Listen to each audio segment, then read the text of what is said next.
بسم الله الرحمن الرحيم. أصدقائي الغاليين، أسعد الله مساءكم بكل خير. أهلا وسهلا بكم في سلسلة فيديوهات أعمال اللحام في صناعة الستيل ستراكشر. وفي فيديو اليوم هنعرف فيه 3 أنواع مهمة من أنواع اللحام. النوع الأولاني وهو البلاج ويلد، ومعنى كلمة بلاج يا جماعة اللي هو السد أو الحشو. طيب لو جينا أخدنا الكلمة على بعضها بلاج ويلد يبقى هو اللحام بالسد أو بالحشو. طيب النوع ده من اللحامات بيتم فين؟ قال لك والله بيتم في الفتحات الدائريه او الفتحات اللي هي واخده شكل السيركولار، وبيتم كمان في الوصلات اللي هي اللاب جوينت. طب ليه بيتم في الوصلات اللي هي اللاب جوينت؟ قال لك والله عشان هدفين او غرضين. الغرض الاولاني ان انا بمنع عمليه الفصل او السيبريشن ما بين الوصلتين اللي هم في اللاب جوينت، والسبب الثاني ان انا بستخدمه لو اللحامات معرضه عندي في الوصله دي الى شيرنج ستريس. طيب شكل اللحامات اللي بيتم في البلاج جوينت بيبقى عباره عن ايه؟ قال لك والله بيبقى عباره عن فيلت ويلد. طب بيتم ازاي؟ قال لك والله انا بعمل لحامات فيلت ويلد داير ما يدور جوه الفتحه او الدايره او اللي واخده شكل سيركولار على شكل لحام فيلت ويلد. ممكن الفيلت ويلد ده يبقى واخد جزء من التخانه بتاعه الوصله العلويه، وممكن يكون واخد نص التخانه بتاعه الوصله العلويه، وممكن يكون كمان واخد كل التخانه بتاعه الوصله العلويه. وفي الحاله دي لو واخد التخانه كلها يعني مالي الفتحه دي بنقول عليه اللي هو لحام بالحشو. طب ليه؟ لانه هو غطى الفتحه كلها او الشكل الدائري.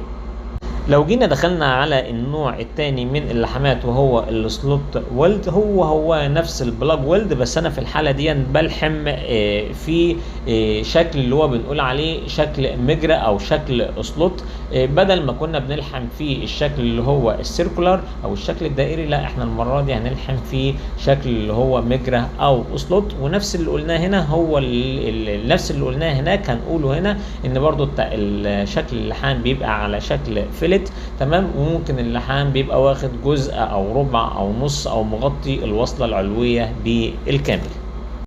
في حاجه كمان عاوزين ناخد بالنا منها في لحام البلاج والسلوت ويلد، وهو قطر الفتحه في حاله البلاج ويلد وعرض الفتحه وطولها في حاله السلوت ويلد. لازم قطر الفتحه في حاله البلاج ويلد يبقى اكبر من 4 اضعاف التخانه، وطول الفتحه في حاله السلوت ويلد لازم تكون اكبر من 3 اضعاف اللي هو الدايمتر او قطر الفتحه. طب ليه الكلام ده؟ قال لك والله عشان ادي اريحيه للحام او لسلكه اللحام او لترش اللحام وهو داخل يلحم جوه الفتحه بتاعتي، تمام كده. وخاصه لو داخل يلحم على زاويه 45 او زاويه ميل الالكترود او التورش على الشغلانه بتاعته 45، فبديله اريحيه او عشان قصه الاكسسبيليتي او الدخول بتاع سلكه اللحام جوه الفتحه. لو جينا انتقلنا للنوع الثالث من انواع اللحامات، والنوع ده يا جماعه سهل وبسيط جدا وهو الايدج ويلد. وبيظهر النوع ده من اللحامات في الايدج ويلد وخاصه في الفلانج بات جوينت، وبيظهر كمان في الايدج ويلد وخاصه في الفلانج كورنر جوينت زي ما هو واضح قدام حضراتكم دلوقتي على الشاشه. وقلنا ان النوع ده بسيط جدا، وبيتميز النوع ده ان الوصلتين لازم او حرف او طرف الوصلتين لازم يحصل لهم انصهار كامل.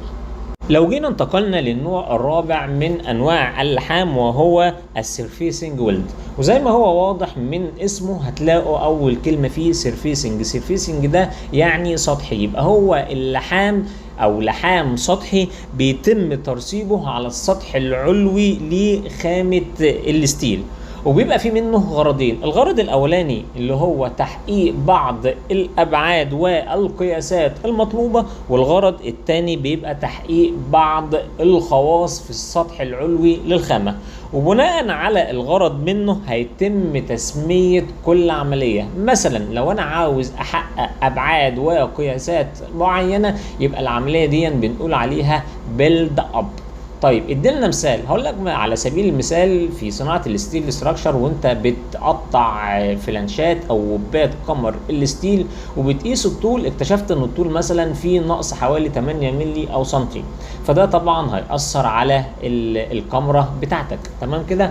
طيب ايه الحل في الحاله دي؟ قال لك والله الحل اللي انت بتجيب مكنه اللحام بتاعتك وبتختار سلكه لحام ملائمه للخامه وتبدا تزود الفلانشه بتاعها عشان تحقق الطول المطلوب.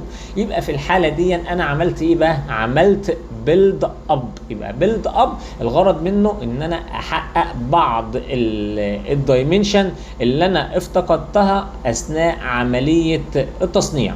طيب في برضه في عمليات الماشيننج بيبقى مثلا لو عندك شفط ومثلا بالخطأ ما وانت بتعمل له ماشيننج او خراطه لقيته قل عن القطر المطلوب، طبعا انت بتستدعي اللحام بتاعك ويبدا يزود لك لحمات، تمام، وترجع تاني تحط على المخرطه عشان تحقق القطر المطلوب. يبقى انا في الحاله ديت عملت العمليه بتاعنا اللي اسمها البيلت اب. طيب انت كنت من ثواني بتقول ان السيرفيسنج ويلد ده ماده بيتم ترسيبها على السطح عشان تحقق بعض المواصفات او بعض الخواص. هقول لك على سبيل المثال وانت بتلحم مادتين ديسيميلار ميتال او مواد مختلفه في الخواص بتاعه كل واحده، فطبعا انت بتحتاج لسلكه لحام، تمام، بتبقى ماشيه مع الاثنين. ففي الحاله دي انت مش لاقي سلكه لحام، فبتبدا تعمل ايه؟ بتجيب سلكه لحام بتقعد ترصب ماتيريال او سلكه لحام او ماسور لحام على الماده الاولانيه، تعمل باص في الثاني لحد ما تجيب سلكه لحام بتبقى ماشيه او مناسبه مع السلكه الثانيه اللي انت هتلحمها. يبقى الغرض من العمليه دي ان انت بتخلي الخواص او الويلد ميتال يونيفورم او بنقول عليها ميتالورجيكالي كومباتبل، يعني بتخلي مواصفات او الويلد ميتال ماشيين مع بعض او بتنتقل من البيز ميتال الاولانيه اللي هي مختلفه عن البيز ميتال الثانيه وبتخليهم الاثنين ماشيين كومباتبل او بتخليهم الويلد ميتال يونيفورم. فبنسمي الطريقه دي من السيرفيسنج ويلد بنقول عليها باترنج. في نوع تاني من السيرفيسنج ويلد اللي من خلاله برصب الويلد ميتال او ماسور اللحام على السطح العلوي للخامه عشان احقق بعض المواصفات. من ضمن المواصفات دي ان انا اعمل امبروفنج للكروجن والهيت ريزيستنس. يعني ايه الكلام ده؟ قال لك ان انت بتحسن خواص السطح ان هو يقاوم الصدأ، وتحسن خواص السطح ان هو يبقى مقاوم للحراره. ففي الحاله دي بجيب ويلد ميتال وبرصبها على السطح عشان تحسن من الخواص دي، وفي الحاله دي بقول على العمليه دي اسمها الكلادنج. في نوع تاني من انواع السيرفيسنج ويلد اللي بيتم ترسيب ماسور اللحام او الويلد ميتال على السطح بتاعه عشان اقلل من مقدار التآكل او اعمل ريديوسنج للوير، تمام كده. والنوع ده بنطلق عليه اللي هو الهارد فيسنج. يبقى الهارد فيسنج ده نوع من انواع السيرفيسنج ويلد اللي من خلاله بيتم ترسيب ماسور اللحام او الويلد ميتال على السطح عشان اقلل من الوير او اقلل من التآكل. يبقى خلاصة القول يا جماعة السيرفيسنج ويلد بيبقى ليه 4 اغراض. الغرض الاولاني اللي هو البيلت اب لو انا عندي ابعاد عاوز احققها.